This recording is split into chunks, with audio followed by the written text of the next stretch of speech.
Hey guys, Michael Chassis Parts Online. Wanted to talk to you today about upper arms. These are the upper arms for Crown Vic swap. Now these are the 1 inch shorter, adjustable. These have a rod in that goes in the end of them, down the side here. If you're doing a set of these that I make, when you go to put your rod ends in there, be sure to use some hand ICs on that. The last thing you want to do is gall that up. Make sure you blow those out good, and also don't get any powder coating in there or paint if you do that. That's the non-adjustable version. That's 1 inch shorter, non-adjustable. They have a bushing that sits inside here, one-sided bushing. Got the hat inside here, sits against the crossover. Ball joint sits in here, and on these, the ball joint sits in this hole loose, and then it's got a spacer plate that looks like that.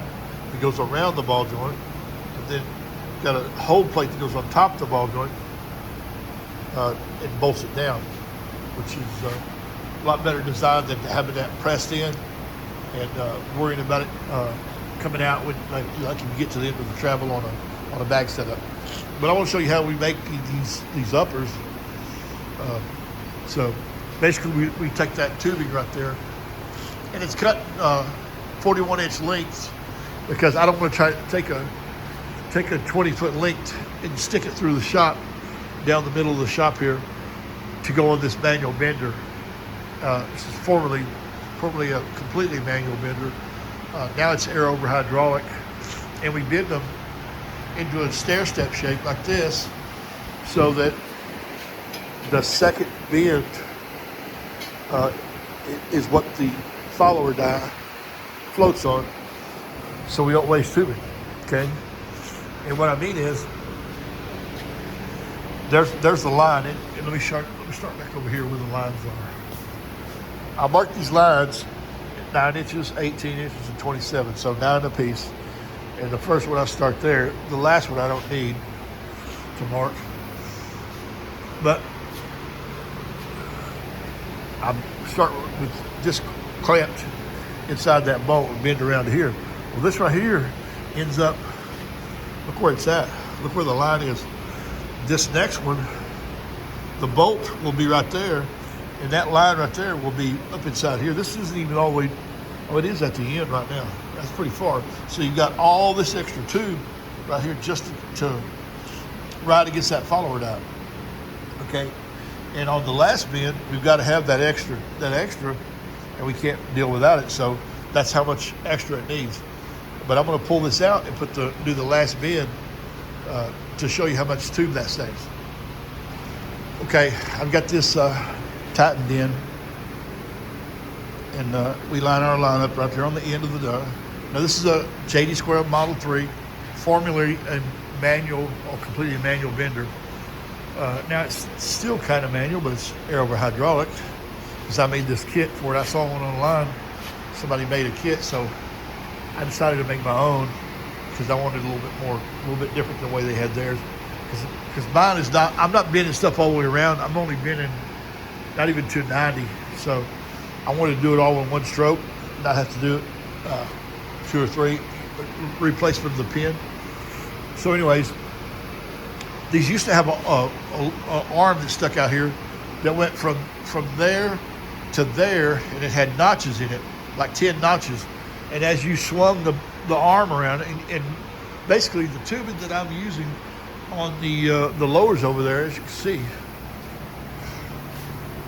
that's quarter thick. So bending that, you got to have a manual arm that sticks out over 5 feet. So each one of those notches, I would go to the end of each one of the notches, like the end of 1 or 2, 3, all the way to 9, 10, 11, 12, however many notches there were.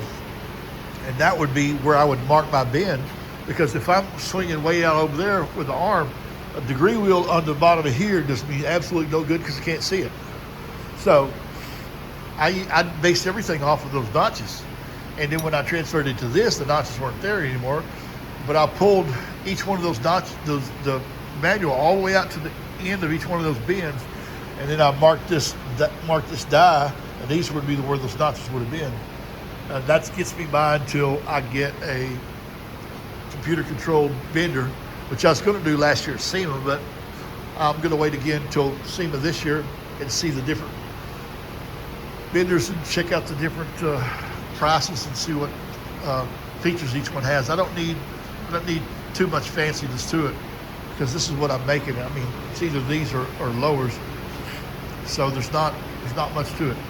But anyways, I'm going to show you why we do the stair step. As I was saying, the follower die rides right where the next bend is. So I'm going to do this right here. And on this one, air over hydraulics, that's quite loud. This 10 is going to have to be all the way at 10. Those go to 9 and those go to 10. That's the shorter side of the arm. That's the longer side of the arm. So I'm going, and there's the next bend to start on that one. And it's already past the follower die, and we're not even close yet. Okay, here we go, getting close. Okay, now we're at the end. We're at 10. That's the end of that bend, basically. And look where that mark is. That mark is all the way up inside there, and we got to go all the way out here to the end of the die. That's the extra tubing we need. But that's part of all this tubing right in here is part of the next bend. If I had to make these with just one piece, I'd have to make them with a piece from that bend all the way to here. That's how long each one of those pieces would be.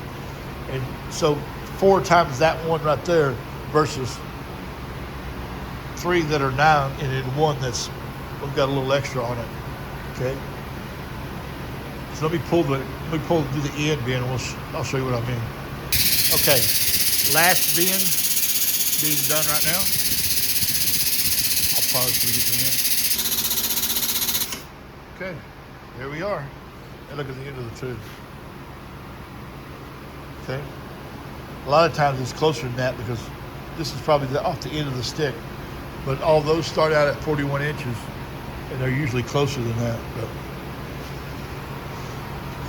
that's how we save the most amount of tubing we could save and still be able to do this. Now I could save more tubing by running a big long stick, turn the bender around and make the 20-foot section stick out.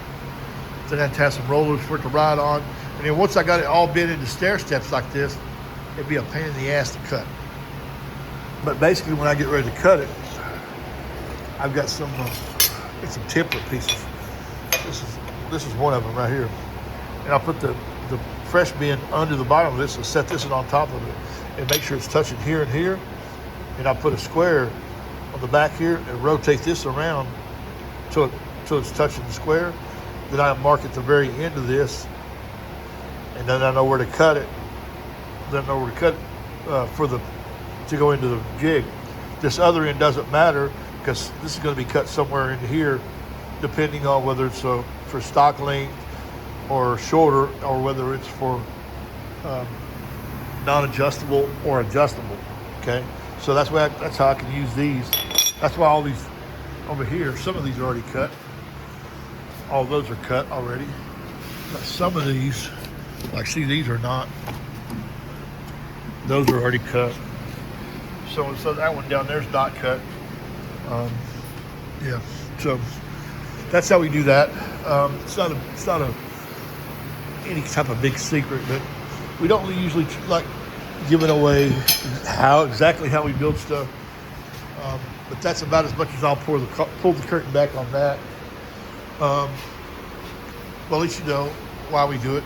A stair step it saves tubing, it saves money. It costs me less to make a set of these. That way I can sell them cheaper. I don't have to try to sell them for as much as I think that people will buy them for.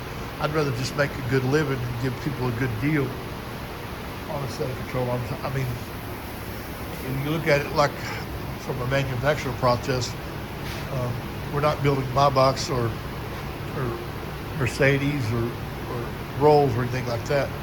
We're building Toyotas, something that lasts. And yeah, Toyotas do last. I'm not a Toyota fan, but they do last. And I'll guarantee you Toyota makes a lot more money than Rolls does. But that's my point. I'm trying to make a good living here. I try to make these as efficiently as I can with the quality in them. Make the bends the same every time. But these bends could actually be a little bit off. That's not going to matter. What matters is when they're in the jig. And I don't want to show you my jig, but the distance between here and here, the distance between the bushings to the center of the ball joint, and the offset and the height. As long as that's all the same every time, this tube could come way out here and go back in, or go down and back up. You can do anything you want. But the relationship of the bushings to the ball joint is what matters, and that's the same exact every time because it's built in a jig. Okay. And I will show you some of those jigs. On the jig, this is what holds the plate, the ball joint plate, and this is stock length, and that's 1 inch shorter, and that's how simple that is to do. Anyways, peace.